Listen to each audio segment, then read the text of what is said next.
want to start with a game, okay? And to win this game, all you have to do is see the reality that's in front of you as it really is, all right? So we have 2 panels here of colored dots, and one of those dots is the same in the 2 panels, okay? And you have to tell me which one. Now, I'll narrow it down to the gray one, the green one, and say the orange one. So by a show of hands, we'll start with the easiest one. Show of hands, how many people think it's the gray one?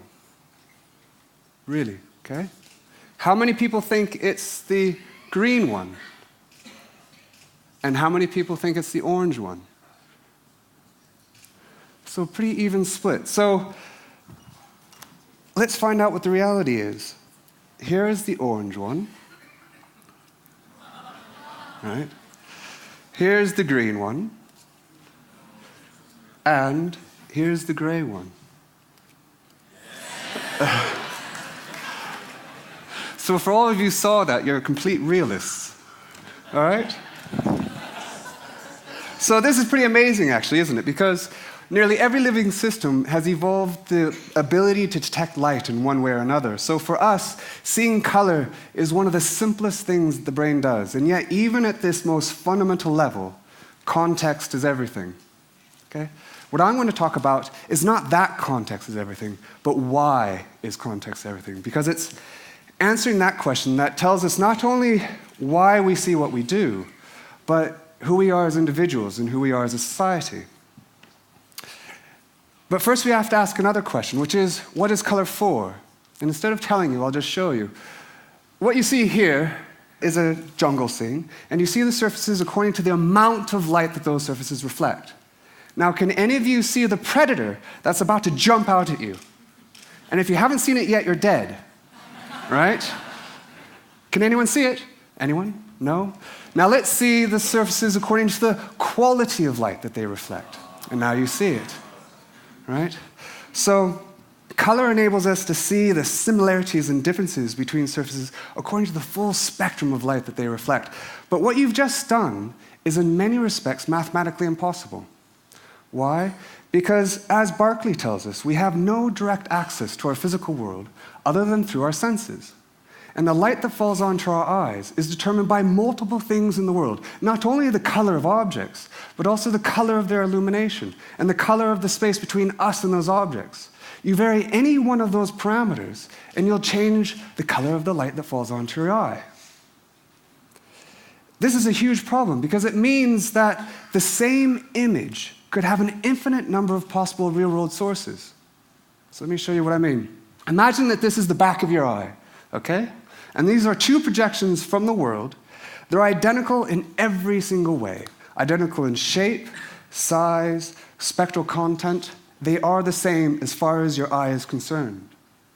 And yet, they come from completely different sources. The one on the right comes from a yellow surface in shadow, oriented facing the left, viewed through a pinkish medium. The one on the left comes from an orange surface under direct light, facing to the right, viewed through a sort of a bluish medium. Completely different meanings, giving rise to the exact same retinal information. And yet, it's only the retinal information that we get. So how on earth do we even see? So if you remember anything in this next 18 minutes, remember this, that the light that falls onto your eye, sensory information, is meaningless because it could mean literally anything. And what's true for sensory information is true for information generally. There's no inherent meaning in information. It's what we do with that information that matters. So how do we see? Well, we see by learning to see. So the brain evolved the mechanisms for finding patterns, finding relationships in information, and associating those relationships with a behavioral meaning, a significance, by interacting with the world. We're very aware of this in the form of more cognitive attributes, like language. So I'm going to give you some letter strings, and I want you to read them out for me, if you can.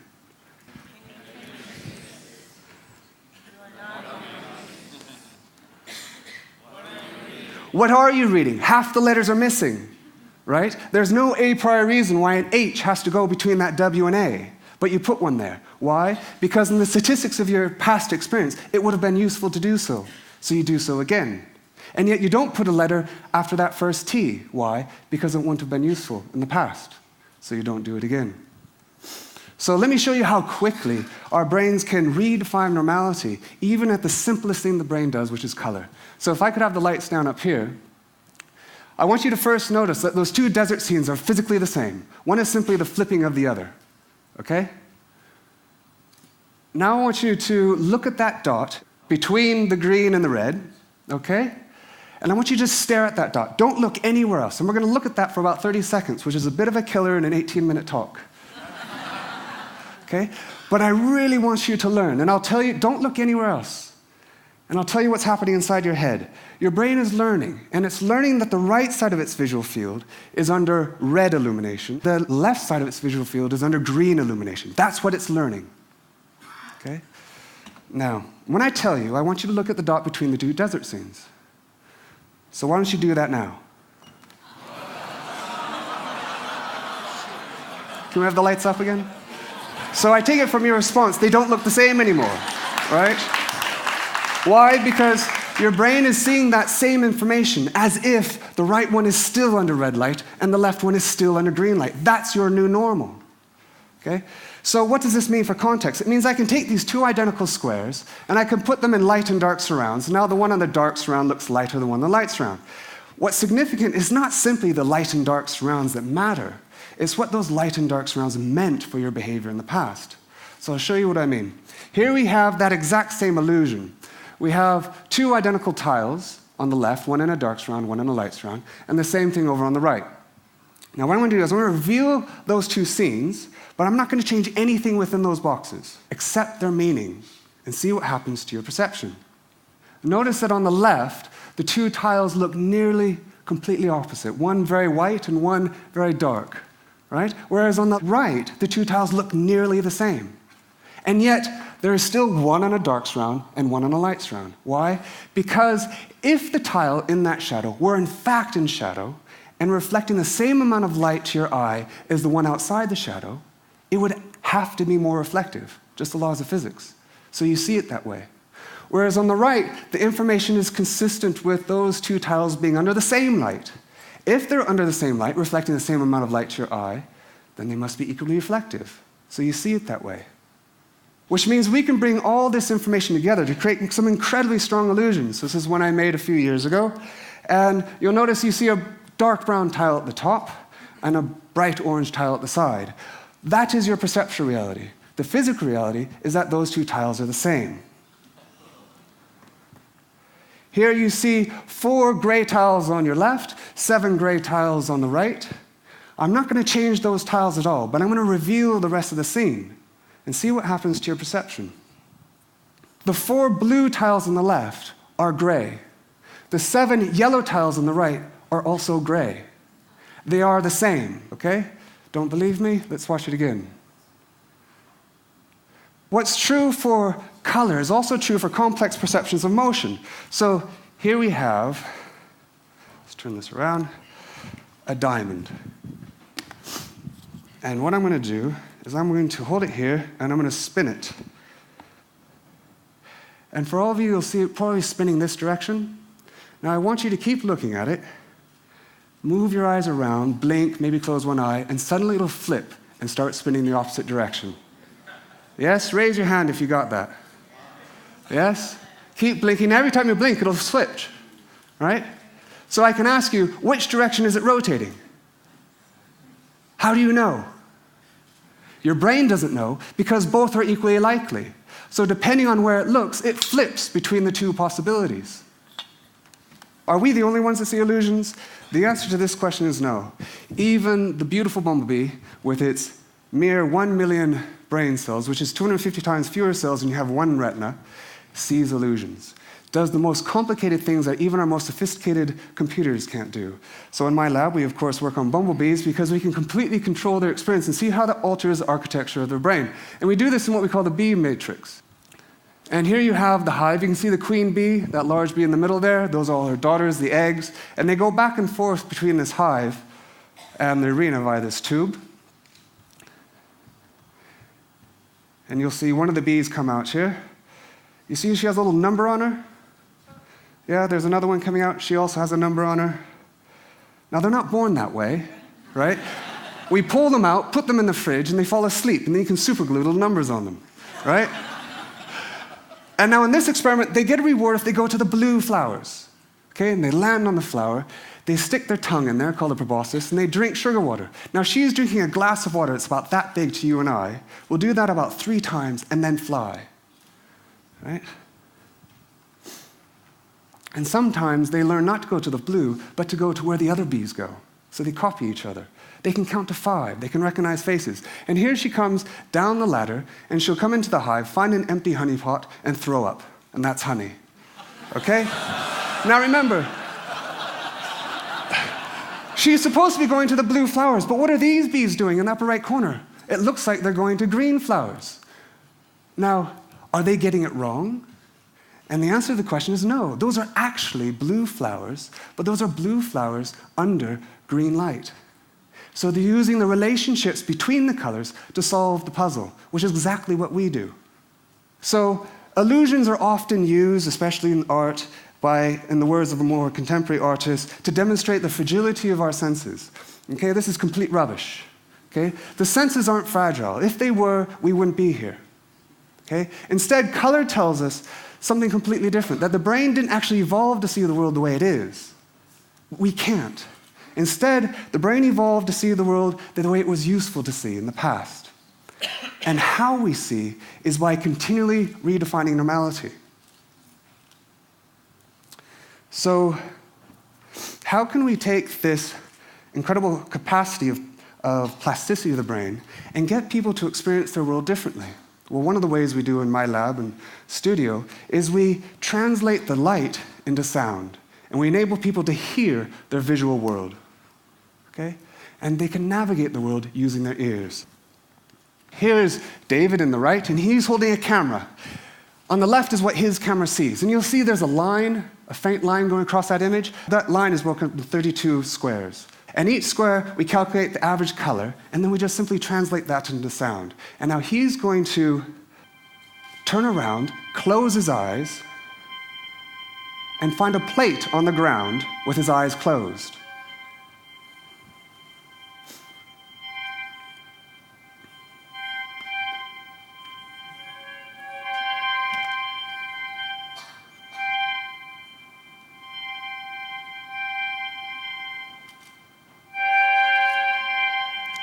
He finds it. Amazing, right? So not only can we create a prosthetic for the visually impaired, but we can also investigate how people literally make sense of the world. But we can also do something else. We can also make music with color. So working with kids, they created images, thinking about what might the images you see sound like if we could listen to them. And then we translated these images. And this is one of those images. And this is a 6-year-old child composing a piece of music for a 32-piece orchestra. And this is what it sounds like.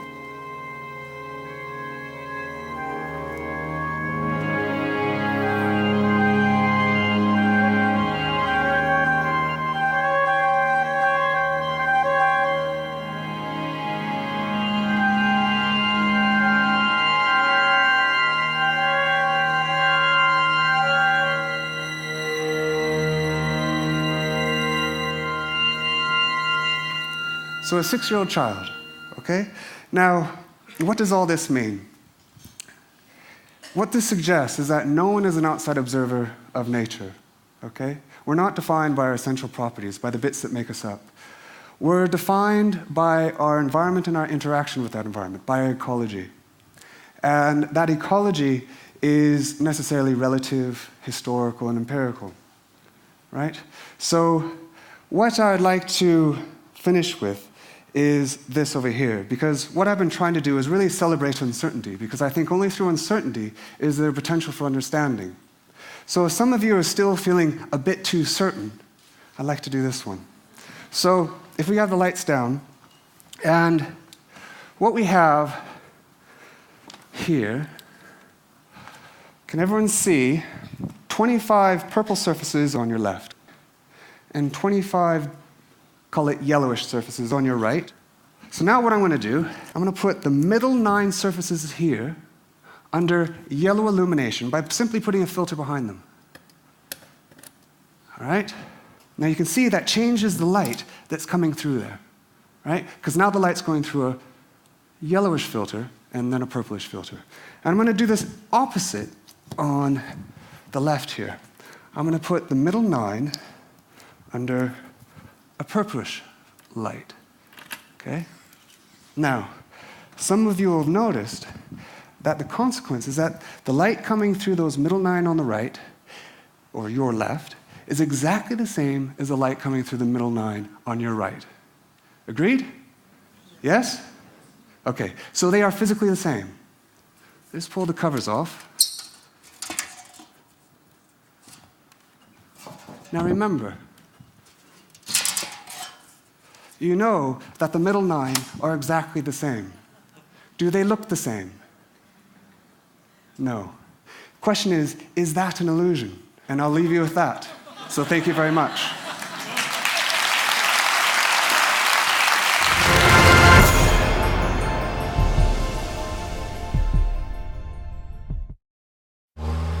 Traffic is a global epidemic. US traffic is creating 45% of the world's air pollution. In the UK, time wasted in traffic costs 20 billion a year.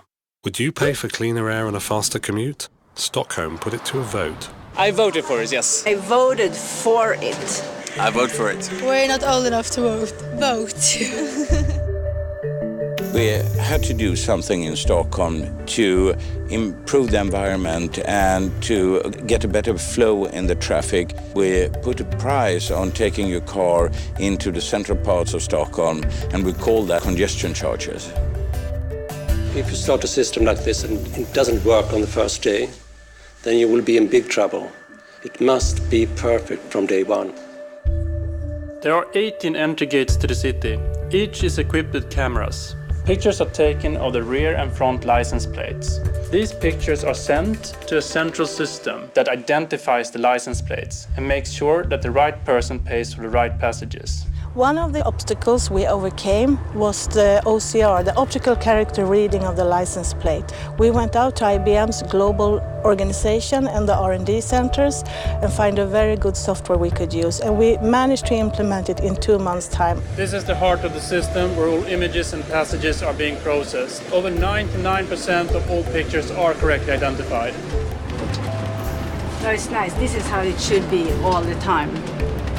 Behind me you can see the traffic, and the clock is 6 p.m. Before we had the congestion charging, the traffic was queuing up at this time of the day. Jag tycker det är en bra idé.